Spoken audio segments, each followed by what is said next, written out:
The NFL has produced some amazing athletes like Peyton Manning, Tom Brady, and Jerry Rice. But the NFL has also produced some of the worst athletes in history. Figuring out which players were the worst isn't an exact science by any means. But when a player has more arrests than touchdowns, there doesn't have to be. So here's a list of the most disappointing and worst NFL players ever. Buckle in. This is gonna be a wild ride. Starting off our list is Elvis Patterson. Patterson played defensive back for the New York Giants, San Diego Chargers, Los Angeles Raiders, and the Dallas Cowboys. Patterson is a player who hopped teams more than the vacuum salespeople hop front door steps. He regularly got himself handed to him by opposing defenses, and he was one dirty player too. Next up is Mike Phipps. Phipps was the quarterback for the Cleveland Browns and Chicago Bears, and he is arguably the worst quarterback in NFL history. The Bears made the costly decision to trade for Phipps in 1977, but instead of establishing himself as the starting quarterback they were hoping for, Phipps dropped the ball on this one. In his last season with the Bears, Phipps passed for 2 touchdowns and tossed 0 interceptions. Phipps was actually a great player when he was with the Cleveland Browns, but trading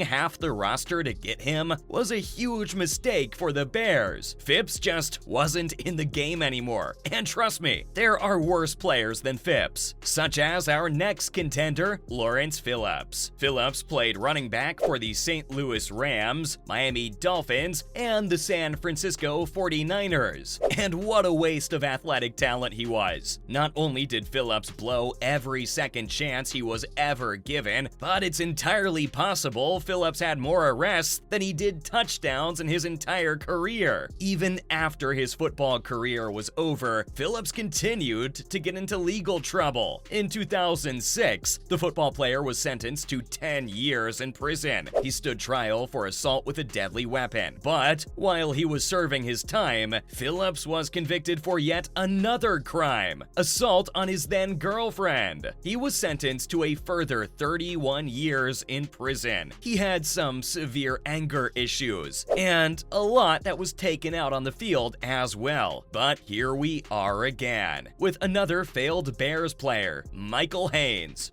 Ooh boy, the Bears don't know how to pick them, do they? Player for a total of 3, epically, at the starting lineup for most of his tenure, but don't look away yet. This gets better. Haynes signed on with the Saints for his 4th pro season, only to be cut from the team after 1 inactive game. And then he tried his hand with the Jets. Haynes lasted 1 entire whole day before being cut from their roster as well. But hey, let's not forget about good old Joe. Joe Danello played kicker for the Green Bay Packers, New York Giants, and the Buffalo Bills. And honestly, all you need to know and understand about Joe Danello is that he had some trouble. Okay, a lot of trouble finding the area between the goalposts during a 9 for 20 campaign. So Haynes really isn't that bad, I guess. And then there's Jim Grabowski. Grabowski, who played fullback for the Green Bay Packers, and then, are you ready?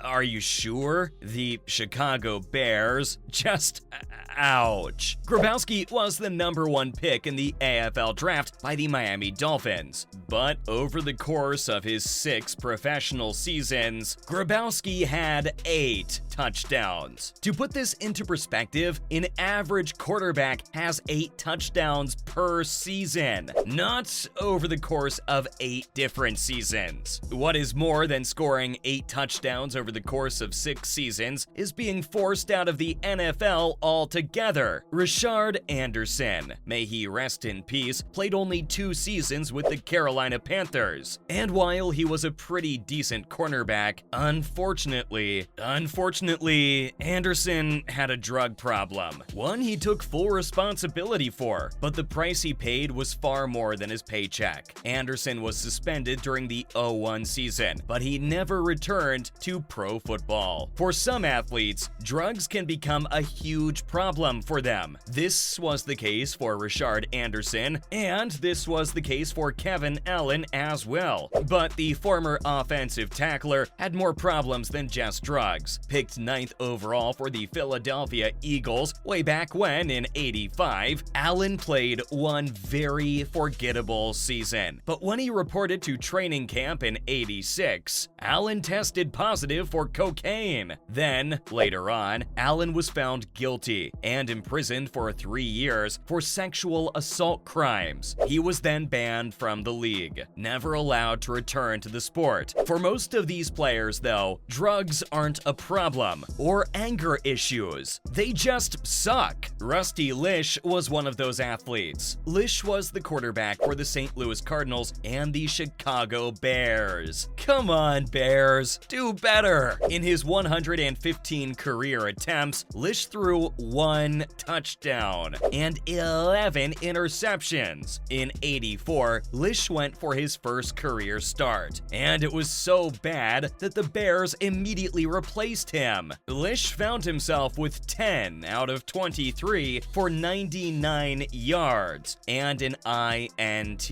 Mike Ditka, the then head coach, replaced Lish with Walter Payton. Now, Ryan Leaf, on the other hand, did have some anger issues. Leaf was the quarterback for the San Diego Chargers and the Dallas Cowboys. After the Colts took on Peyton Manning with the top pick, the Chargers were more than content with having Leaf, a franchise quarterback, and his start was very promising. He won his first 2 games, but then he had a total meltdown. The immature quarterback was seen berating a reporter in the locker rooms. Then he was seen cursing at the then general manager, Bobby Beathard. Leaf was suspended for 4 games. He wound up winning only 4 of his 14 starts with the Chargers. He threw 33 interceptions to 13 touchdowns. Leaf's move to the Cowboys didn't do much to repair the damage he had already done. And finally, we have the worst draft bust to ever happen in NFL history, JaMarcus Russell, who, surprisingly, played 3 seasons as the Oakland Raiders quarterback. After the whole Ryan Leaf drama, you wouldn't have thought someone else could take the cake for worst draft bust, but Russell did just that. Russell began with a rather discouraging start, holding out of his first training camp with the team. But when he did finally arrive, Russell was horribly out of shape, and it continues to go downhill from there. When Russell was finally cut from the Raiders roster, he had won only 7 of his 25 starts. He threw 23 interceptions, lost 15 fumbles, had a completion percentage of 52.1, and a passer rating of 65.2. His lack of hard work, overall skill, and his 2010 arrest all added up to equal JaMarcus as the worst NFL player in history. Let us know in the comments down below who you think is the worst NFL player in history. Did you agree with our list? And what about all those Chicago Bears busts? Ooh, tell us your thoughts. Be sure to like and subscribe.